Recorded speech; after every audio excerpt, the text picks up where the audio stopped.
British homeowners are sitting on a ticking bomb, and most of them do not know it yet. Falling demand, rising crime, employers leaving, young people gone.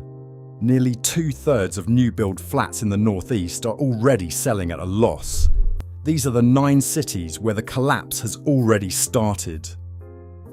Number 9. Manchester. Manchester is the city that every property investor discovered at the same time. The Northern Powerhouse, High Speed 2, the BBC moving to Salford, the creative industries, the student population and the nightlife. Between 2015 and 2022, city centre apartment blocks went up faster than the city could absorb them. Developers sold off planned units to overseas investors with glossy brochures showing projected rental yields of 6% and 7%. The investors bought. The buildings were finished. The tenants did not materialise at the rents the projections required. Right now, in 2026, Manchester city centre has one of the highest concentrations of new build oversupply in the UK. Buildings finished in 2023 and 2024 are offering 2 months free rent to attract tenants that were never there in the numbers the developers promised. Landlords who bought at peak prices in 2021 and 2022 are selling at significant losses or trying to. The resale market for city centre Manchester flats is the slowest it has been since the financial crisis. Buyers know what the rental yield reality looks like. The estate agent's projections are on the internet. The gap between what was promised and what is being delivered is documented publicly by the people who bought and now wish they had not. Service charges are the hidden killer. Blocks with concierge, gym, rooftop terrace and underground parking were sold on the basis that these amenities would justify premium rents. The service charges on these buildings run to £3,000 to £5,000 per year. The premium rents did not materialise. The service charges did, every month. Manchester is not collapsing as a city. As a new build flat investment, it already has. Number 8. London. London is the city everyone assumes is safe. The capital, the global city, the place where property always goes up eventually. These are the things people say when they are trying to convince themselves that the decision they already made was not a mistake. London flat prices have fallen for 7 consecutive months as of February 2026. The average London flat has lost £19,000 in a single year, from £450,000 to £431,000. That is not a correction. That is a sustained directional move, and it is concentrated in specific areas and specific property types that represent exactly what a generation of investors bought when they were told that London could not fail. The specific problem is the leasehold flat market. In 2024, the Leasehold Reform Act passed. The full implications are still working through the market, but the direction is clear. Leaseholders have more rights, freeholders have less leverage, and the value of properties with short leases or high ground rents has been systematically repriced downward. Flats in East London, Croydon and parts of South London, bought with 80-year leases, are now generating valuations that shock their owners. The lender who approved the mortgage at purchase is not always willing to approve the remortgage at the same price. The stamp duty surcharge, the Section 24 mortgage interest restriction, the EPC Grade C requirement arriving by 2028. Each of these alone was manageable. Together, in 2026, they have created a specific category of London landlord who is trapped. Too much equity lost to sell, too much cost to hold, waiting for the market to recover in a market that is not recovering. London is not dying. The rental market is not dying. The ownership economics for private landlords in the flat market in specific postcodes in 2026, those are in serious trouble. Number 7. Bradford. Bradford has a crime rate of 123 crimes per 1,000 people in 2026, 26% above the regional average. The most common offences are violence and sexual offences. It is the most dangerous city in West Yorkshire. It is also a city with average house prices that look, on paper, like an opportunity. Homes listed at under £45,000 were achieving sale prices of £56,000. Numbers that attract investors who see yield and miss context. The context is this. Bradford has been in economic decline for longer than most British cities want to acknowledge. The textile industry that built it is gone. The replacement economy has not arrived at the scale the population needs. Youth unemployment is persistently above the national average. The young people who leave for university do not, in large numbers, come back. The businesses that might retain them look at the crime data and the infrastructure and choose elsewhere. Property bought in Bradford at low prices generates rental income at rents that reflect the market, which is to say, low rents from a tenant pool under economic pressure, in a city where void periods are longer than investors are told to expect, and rent arrears are higher than the yield calculation assumed. The management fees, the maintenance, the insurance, the void periods, these are the numbers that do not appear in the typical property investment webinar. An investor in Leeds told me he bought 3 terraces in BD1 in 2022 because the yield looked like 8%. Net yield after costs, voids, and one bad tenant eviction process he described as the worst 6 months of his life was 3.2%. He is not selling because the price he would get would not cover what he owes. Blackpool is the city that the property investment industry discovered in the 2010s and told people was the next Brighton.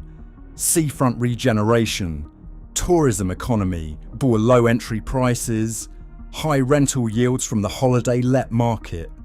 Investors from London and the South East bought properties they had never seen, in postcodes they had never visited, because the numbers on the spreadsheet said it worked. The average house price in Blackpool is £137,000 in 2026. For context, the average UK price is £268,000. Blackpool is half the national average. This is not an opportunity. This is the market's assessment of what Blackpool property is worth, based on who wants to live there, what they can pay, and what the city's economic future looks like. Blackpool has the highest crime rate of any seaside town in the UK, 133 crimes per 1,000 residents. Its high street vacancy rate is among the worst in England.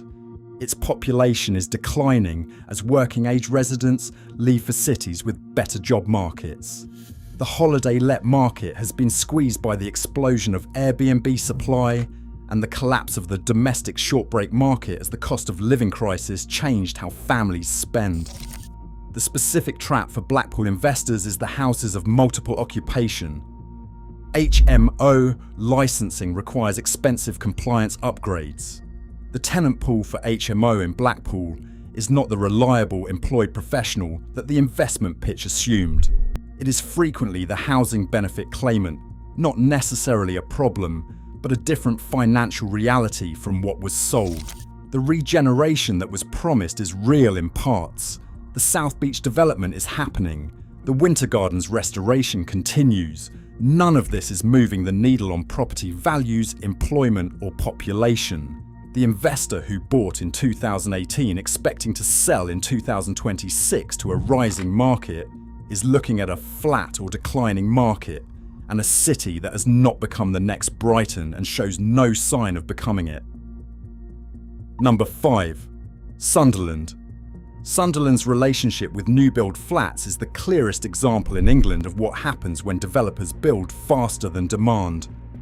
The city centre has absorbed significant new build development in the past decade. Apartments marketed to young professionals on the basis of a regenerating city with improving connectivity and a growing digital sector. The digital sector is real. It employs thousands of people. Many of those people chose not to live in the new build city centre apartments. They chose Victorian terraces in Fulwell and Roker. The new build flats sit in buildings where service charges have risen faster than rents, where management companies are distant and unresponsive, and where resale values are 15% to 20% below purchase price for anyone who bought in the 2019 to 2022 window. Nearly 2/3 of new build flats in the northeast are selling at a loss in 2026. Sunderland is contributing significantly to that statistic. The city itself is not failing. It has genuine economic assets and genuine investment. The new build flat market in the city centre specifically was a product that was oversold to investors who were not told the truth about what the exit would look like. Number 4. Stoke-on-Trent. Stoke-on-Trent consistently appears at the bottom of UK city rankings for economic performance, life expectancy, educational attainment and opportunity. It is one of the most deprived cities in England by almost every measure that matters. It also consistently appears in property investment guides as an opportunity because the prices are low and the yields look high. The property investment industry's relationship with Stoke is long and damaging for the investors, not the industry. The typical pitch was terraced houses for £50,000 to £80,000, rental yields of 8 to 10%, and a city about to benefit from high-speed 2 connectivity and regeneration investment. What investors received was tenant turnover that erodes yield, maintenance costs in old housing stock that exceed estimates, a resale market so thin that finding a buyer at the purchase price is genuinely difficult, and regeneration that has been promised for 20 years but has not materially changed the city's economic trajectory. The Energy Performance Certificate Grade C requirement arriving by 2028 is a specific crisis for Stoke landlords. A significant proportion of the Victorian terraced housing stock in the city cannot reach Energy Performance Certificate Grade C without investment that would cost more than the property value increase it generates. Landlords who own non-compliant stock face a choice between spending money they do not have and being unable to legally let the property. Some will sell. The selling price of a property you cannot let, in a thin market in a city where demand is weak, is not the price the original spreadsheet assumed. Number 3. Grimsby. Grimsby is a city that the fishing industry built and the fishing industry abandoned. The decline has been documented for decades. What is less documented is the specific property trap that Grimsby has become for investors who buy on the basis of headline yield without understanding what generates that yield. Properties in Grimsby sell for £80,000 to £120,000. Rents of £500 to £650 per month on those properties produce yield figures that look exceptional. What the yield calculation does not include are a void rate that reflects a population with fewer employment options than the national average, a housing benefit tenant pool that is higher than the national average, a maintenance requirement on housing stock that is older and in poorer condition than the average, and a resale market where selling takes longer and achieves less than the purchase price suggested was possible. Grimsby's port is genuinely important. The renewable energy sector in the Humber is genuinely growing.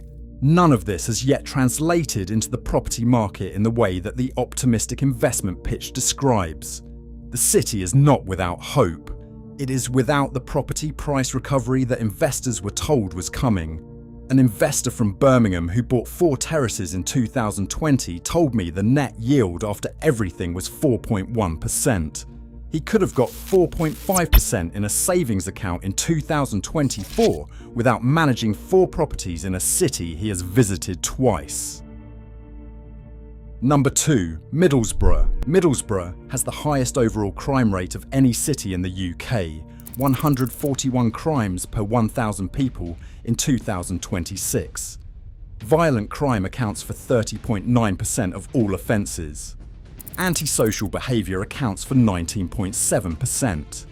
It is a city where the data describing it is, by any measure, alarming. It is also a city with a property market that has attracted significant investor interest on the basis of low prices and high headline yields. Properties sell for £60,000 to £100,000 in significant numbers. Rents of £450 to £600 produce yield figures that attract investors who are measuring yield rather than measuring risk. The risk in Middlesbrough is not abstract. It is the crime rate applied to your specific property, on your specific street, managed by your specific letting agent with your specific tenant. It is the insurance premium, significantly higher in Middlesbrough than the national average, that the yield calculation did not include. It is the cost of damage, the void when a tenant leaves in difficult circumstances, and the legal process of repossession in a city where that process is more frequently required than in lower crime areas. The structural economic problem is that Middlesbrough's primary employer base, the chemical and process industries of Teesside, is restructuring in ways that are not producing replacement employment at scale. The population that remains is, on average, under greater economic pressure than the national average. That pressure transmits directly into the private rental market, into arrears rates, into void rates, and into the gap between the headline yield and the net return. Middlesbrough is not uninvestable. Specific streets, specific property types, together with specific management can work. The broad investment thesis is buy anything cheap in Middlesbrough and collect the yield. That thesis has cost a significant number of investors a significant amount of money. Number 1. Hartlepool. This is the one. Hartlepool is not a city that features in most property investment guides. It is not the subject of regeneration podcasts or investor webinars. It does not have the profile of Manchester or the notoriety of Blackpool. It is a town of 93,000 people on the northeast coast of England that the wider UK property market had largely forgotten, until the new build flat developers arrived. Between 2018 and 2023, a significant number of new build apartment developments were marketed in Hartlepool to investors across the UK and internationally. The pitch was consistent: low entry prices, government regeneration support, Freeport status for the Tees Valley, and rental yields that looked exceptional because the entry prices were genuinely low. Investors bought. The buildings were completed. The rental market in Hartlepool is not the rental market that the projections described. Hartlepool's population has been declining. Its youth population is leaving for university and not returning. Its employment base is narrower than almost any comparably sized town in England. The private rental demand that the investment projections assumed was based on growth scenarios that have not materialised. Buildings sold on the basis of 7% projected yields are achieving 4 to 5% in reality, in a market where selling the flat means selling into a pool of buyers who understand exactly what the real yield is. The new build flat oversupply problem in Hartlepool is specific and severe. In a town of 93,000 people, the addition of hundreds of new build apartments in a short period has created supply that the rental market cannot absorb at the prices investors need to make the numbers work. Landlords in these buildings are competing with each other for a fixed pool of tenants. Rents are being reduced to fill units. The reduced rents make the investment unworkable at the purchase price. The reduced investment returns make the resale price the investor needs impossible to achieve. The Freeport designation for the Tees Valley is real. The government investment is real. The economic transformation that would change Hartlepool's property market fundamentals has not happened yet. In 2026, investors who bought on the basis that it would happen by now are sitting on assets that are worth less than they paid, generating less income than they were promised in a resale market that is slower than they were told it would be. Every city on this list was sold as an opportunity. The data that would have told you the truth was available. The estate agent who sold you the investment had that data. The developer who built the block had that data. The letting agent who told you the yield projections were conservative had that data. You are looking at that data now. The question is what you do next. Subscribe if this reached you. Every week we publish the numbers that the property industry hopes you never see before you sign.